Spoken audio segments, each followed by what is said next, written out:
Jadi memang benar di selatan Jawa, Selat Sunda, Barat Sumatera itu merupakan pertemuan lempeng aktif Indo-Australia dan Eurasia. Ya, disitulah tempatnya gempa-gempa yang ada di Indonesia.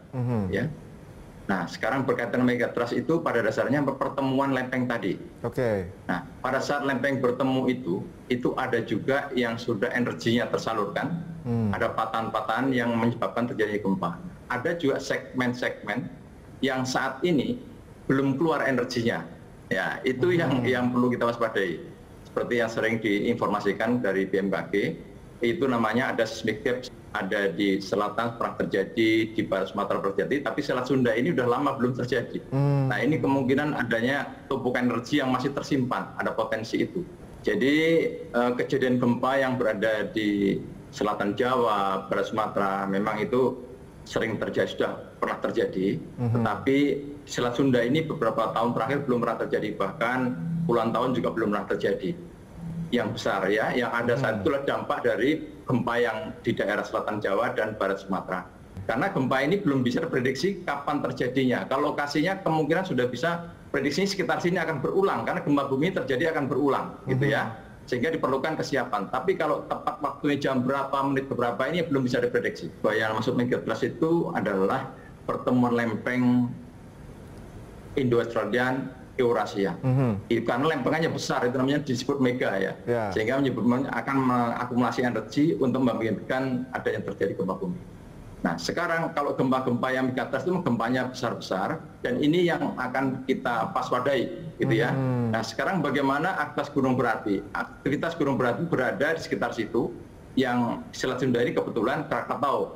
Nah, kalau Krakatau ini berbahayanya karena letusannya, akibat letusan yang masuk dalam laut, kemudian menimbulkan tsunami di sekitar pantai Jawa Barat dan juga di sekitar Lampung Selatan. Tapi apakah bahayanya bagaimana? Ya sama-sama berbahaya, sehingga kita perlu disiapkan masyarakatnya.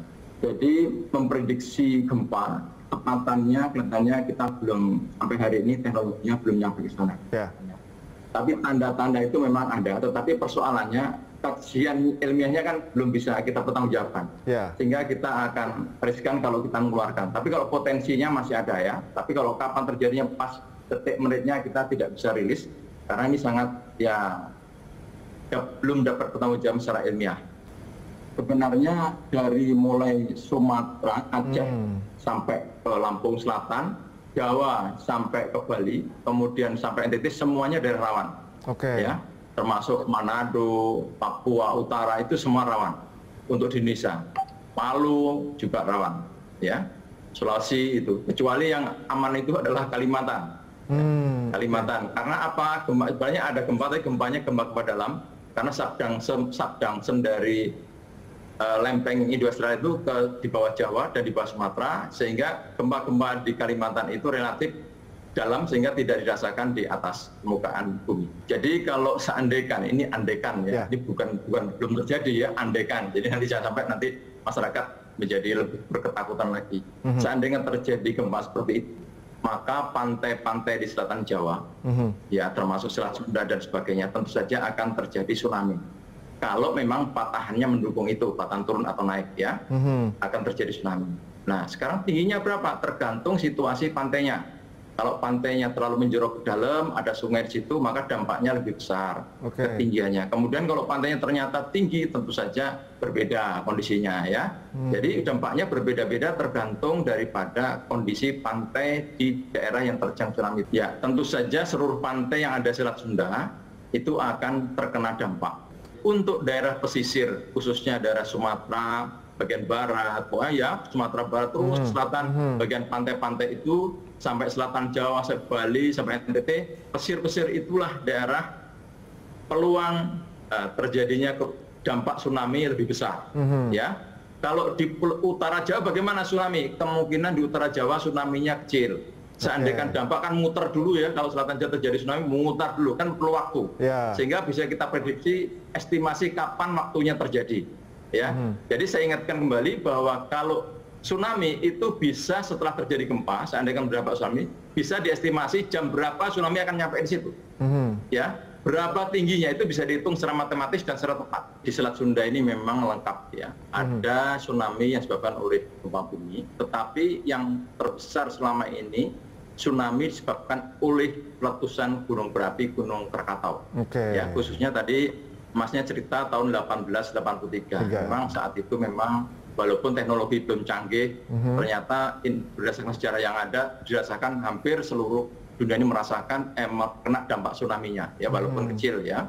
Tapi untuk di situ memang habis-habisan lah gitu ya. Kita harus menyiapkan diri, ya terkena dampak. Kita tidak perlu takut, tapi bagaimana menyiapkan diri, upaya-upaya belajar evakuasi mandiri. Kita belajar bagaimana terjadi harus menyelamatkan diri. Jadi tidak perlu tergantung sirine ini. Sirine ada, tetapi kan karena kondisi lain masyarakatlah yang harus kita perkuat. Ya.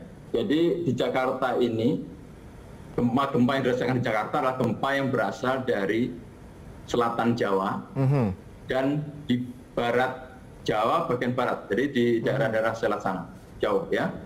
Nah, tetapi dirasakan di Jakarta itu tergantung daripada kekuatan gempanya. Semakin besar kekuatan gempa, maka dirasakan di Jakarta semakin keras, gitu ya, semakin keras. Nah, sekarang seperti gempa terjadi kemarin, gempa 6,7 itu dirasakan di Jakarta, sebenarnya dirasakannya kecil sebenarnya, hanya sekitar 3-4 mmi. Artinya apa? Bangunan-bangunan yang kokoh dibangun dengan benar, maka tidak akan berdampak. Kecuali bangunan-bangunan yang dibangun kurang sesuai dengan bangunan tahan gempa. Sekarang bagaimana masyarakat tidak panik dalam kondisi seperti itu? Misalnya, pada saat terjadi gempa, karena gempanya toh juga jauh juga kan, jadi masyarakatnya misalkan jangan lari dulu di bawah meja yang aman-aman di dalam gedung itu tersebut. Kemudian setelah tidak terasa, keluar pelan-pelan melalui, jangan melalui lift ya, melalui tangga darurat, seperti keluar. Jadi kalau terjadi gempa besar, itu energinya sudah terlepas, maka dia menuju kestabilan patahan tersebut. Nah, tetap ada gerakan, tapi magnitudenya lebih kecil. Magnitudenya lebih kecil. Nah, makin lama makin kecil. Nah, untuk itu masyarakat juga tidak terlalu panik. Hanya kalau ada rumahnya sudah mulai miring, ya segera keluarlah mengamankan diri keluar gitu ya. Kalau bangunan kokoh, sudah kokoh nggak perlu panik, ya nggak apa-apa, tinggal di rumah juga nggak ada masalah gitu ya. Untuk Jawa Selatan, Sumatera bagian barat ini levelnya memang tinggi ya. Jadi kita harus siapkan betul. Kita bersama-sama, masyarakat, pemerintah, kita semua harus menyiapkan diri mitigasi yang baik. Misalkan ada tempat evakuasi, membangun bangunannya benar, perencanaan wilayahnya harus benar sesuai dengan kondisi kegempaan dan sebagainya ya. Ini harus kita siapkan sama-sama. Masih ada waktu. Saya pikir kita memang harus belajar bersahabat hidup di daerah bencana. Karena daerah kita tidak mungkin lari kemana-mana. Tapi bagaimana kita bersama-sama para masyarakat mengantisipasi. Tapi masyarakat tidak perlu panik, tidak perlu takut. Ya, kalau takut kita jadi orang ketakutan, kemudian jadi sakit semua nanti. Makanya kita harus sama-sama, ayo membangun bersama-sama. Jadi saya imbau kepada seluruh masyarakat Indonesia, nggak perlu takut dengan gempa. Mari kita bersahabat dengan gempa.